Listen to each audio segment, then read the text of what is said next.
Sa tấn nơm đằng mèo hơi gì nè tơm tha thu của kỳ cho nhu đen nè hơi bé này sa tâm là á sâu mai nè nuôi heaven mi tin lung lay mi tin kipa nè mèo nè bồi sa lá ya nè sát bùn ta lên nghe nè nắm xem nè trôi xa nghe nè trốn chân nè khấn chân Việt duy thấy na hi tha đâu của kỳ cho đủ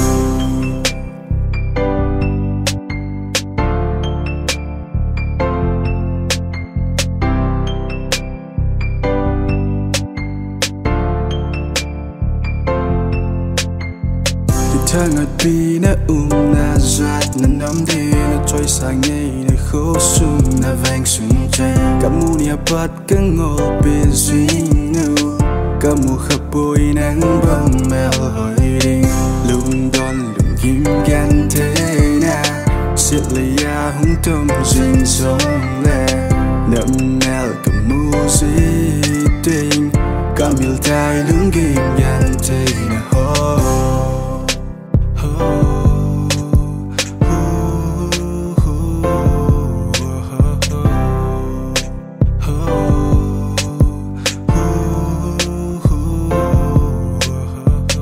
tấn nơm đằng mèo hơi gì nè tơm tha thu của kỳ cho nhu đen nè hơi bé này sa tâm là á sâu mai nè nuôi heaven mi tin lung lay mi tin kipa nè mèo nè bồi sa lá ya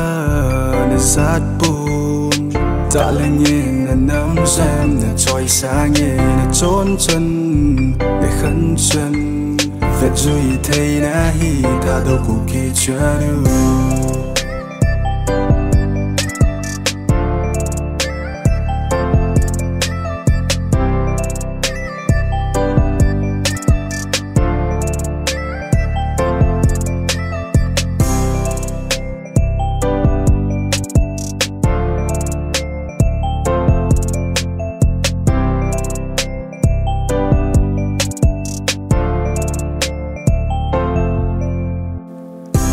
hoya chôn chân hello panabe đông là hoya khăn khô hello panabe ta đâu cuộc kỳ chuyên u chôn chân henu dòng dinh in vẽ chim thế lâu đâu kia đình in ba dinh in ta chân du ta đâu cuộc kỳ chân nu nang na đình in băng dinh in ye ta chapa ta đâu cuộc kỳ chapa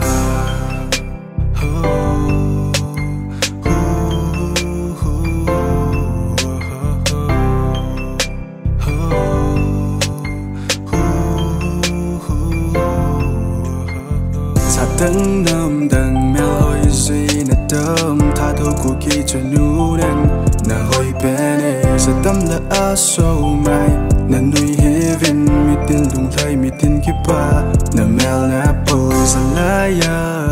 nè sát bùn ta lên nghe nè nắm xem nè trôi xa nghe nè trốn chân nè khấn chân Việt duy thấy na hi tha đâu của kỳ cho đủ